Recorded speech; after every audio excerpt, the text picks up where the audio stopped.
Hi guys, Admin Rich ito. Real talk lang tayo. Nakita ko lang kasi yung pinanood ko yung video ni Lokring doon sa loob ng House of the Representative. Pinanood ko ng buo. At eto, nakita ko yung part na kung saan ibinalik ni Lauren Badoy yung issue ni Amy Duterte. Tagal na nun eh. Mga 1970s pa yan, mga kaibigan. Yung issue na yan na si Amy Duterte daw ang nagpatsugi. O mamaya pakinggan natin si Lauren Badoy, ha? So, dito, nagtataka lang ako kay Amy, no? Kasi, ang dami nang lumalaglag sa kanya na DDS. Nilalaglag siya, pinagbibintangan, at kung ano-ano mga sinasabi. Pero, nandun pa rin siya. Remember, unang-una yung kay Baste. Nilaglag siya ni Baste. Na parang halos sabihin na sinungaling ka. Di ba? Halos ipamukha sa kanya sa harap ng kanyang mukha na sinungaling siya.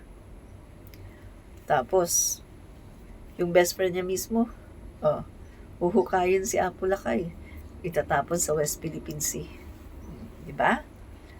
Tapos sabi pa ng best friend niya, yung pamilya daw. Yung Marcos daw. Pinapatsugi daw yung mga political opponent. Alam niya, nagtataka ako kay Amy. Hindi siya nasasaktan para sa kanyang tatay.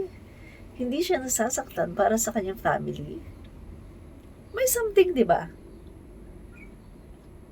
Tapos ngayon, mga kaibigan, siya na mismo ang tinutuligsa dito. Guys, ibinabalik ni Lauren Badoy yung old issue ni Amy Duterte. Alam niyo dati, pinagtanggol ko si Amy dyan eh. Nag-research pa ako niyan at talagang pinagtanggol ko siya dyan. Pero ngayon na lang, alam mo mga kaibigan, pag napagtitimbang-timbang ko at napagtatagpi-tagpi ko, yung behavior ni Amy, naisip ko, kaya niya talagang gawin yan. Pero, pag nare-realize ko na yung sarili nga niyang dugo, si PBBM, gagawa niyang ilaglag. Nagagawa niya na ilaglag at hindi man lang ipagtanggol. Piruin mo ipapatsugi na yung kapatid niya. Pero parang baliwala lang sa kanya. At never siyang nagbitaw ng kahit anong statement na ipagtanggol man lang ang kapatid niya. Guys, nag-facilitate pa nga siya sa hospital ni Laika, ni Atty. Laika. At siya pa mismo ang humingi ng permit sa DILG para makadalaw, makapagbantay si Bato, si Bongo, at saka siya kay Atty. Laika. So, titignan natin na magtataka ka talaga kasi yung grupo na kanyang sinasamahan, malinaw na dinidespise siya at malinaw na binabastos siya. Even ang kanyang tinuturing na best friend, binabastos siya harap-harapan. Pero ito pa rin siya, mga kaibigan. Ano kayang sikreto ni Amy na tinatago, na hawak ng mga Duterte? Bakit parang takot siya sa mga Duterte? Tatanong lang kasi nagtataka ako ibang level Kahit na parang yung sa Bisaya, giabog, no? Bisan giabog na siya. Pinagtutulakan na siya palabas ng grupo na DDS. Sige pa rin at kanya pa rin ini-insist ang kanyang sarili. Alam mga kaibigan, dati hangang-hanga ako kay Amy Marcos dati. Amy Marcos tawag ko sa kanya dati. Hangang-hanga ako sa kanya kasi parang ang galing niya magsalita, matalino, pero tama pala yung sinasabi nila, no, na once na na-identify ka as DDS, once na na-identify ka as malapit sa mga Duterte, nag-iiba talaga ang karakter.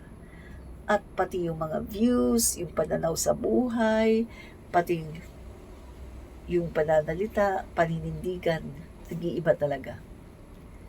Nawawala yung pagiging makabayan, yung pagmamahal sa bayan, at yung pagpaprioritize sa mamamayang Filipino. Kasi kapag naging close ka sa Duterte, kailangan sila talaga ang iyong priority bago ang mga Filipino. Diba? Kita nyo nga, yung tungkol sa budget ni Lucring. Kasama din siya sa gustong magtaas ng budget ni Lucring. Mabuti na lang at nanindigan talaga si Senator Grace Poe na hindi dadagdagan. In the first place, wala namang pinasang dokumento ang OBP. At hindi naman humiling ang OBP or nag-insist na dagdagan ang kanilang budget. At hindi naman nila pinagtanggol yung kanilang mga programa. Diba? Na eto, kailangan yung kaming bigyan dahil ganito yung programa namin. So, walang explanation. So, bakit mo nga naman dadagdagan ang kanilang budget kung yung secretary nga hindi interesado? Diba? So, kudos ako kay Senator Grace Poe. Senator Grace Poe. Dahil sa kanyang paninindigan at hindi siya nagpadala sa mga K9 senators ni Duterte. So, ito guys, pakinggan nyo. Si Lorraine Baduy. Kanya pong binubuhay yung issue ni Amy Duterte. Tungkol ito sa pagtsugi kay Archimedes. Yung kabataan, I think 17 years old siya during the time. Panoorin niyo. I-research ninyo si Archimedes Trajano. Nagtanong lang siya noon kay Amy Marcos na bakit ikaw yung head ng National Youth or something. Pinapatay siya. He was only, I think, 17 or 18 years old. So, nakikita na natin yun ngayon, pinapatahimik na tayo. Yung mga Bill of Rights natin, inaapakan na. Ito maliwanag na, At kung hindi tayo gigising, pagrabe ito ng pagrabe. Ang namulat ako, martial law. Ikamamatay ko, mamamatay ako, martial law. Hindi ako papayag, no? Na Marcos ulit. So pag hindi natin ito ayusin, ganun naman kasi talaga ang laws sa universe. Paulit ng paulit yan hanggat matuto tayo at palala ng palala. O, di ba? Hanggang matuto tayo. So, pero mga kaibigan, pag may naririnig si Amy na ganyan, dinidedma lang niya. At kanyang pinagtsatsagaan. Parang napaka-martyr niya kapag pinag-uusapan ang mga Duterte. Parang napakalalim ng kanyang pagmamahal sa mga Duterte. Ano kayo meron? Papaisip ka tuloy. Ano kaya? More than friends? More than friends kaya ang relasyon niya with Digong? Di natin alam. Di natin alam, mga kaibigan. Ito lang naman ay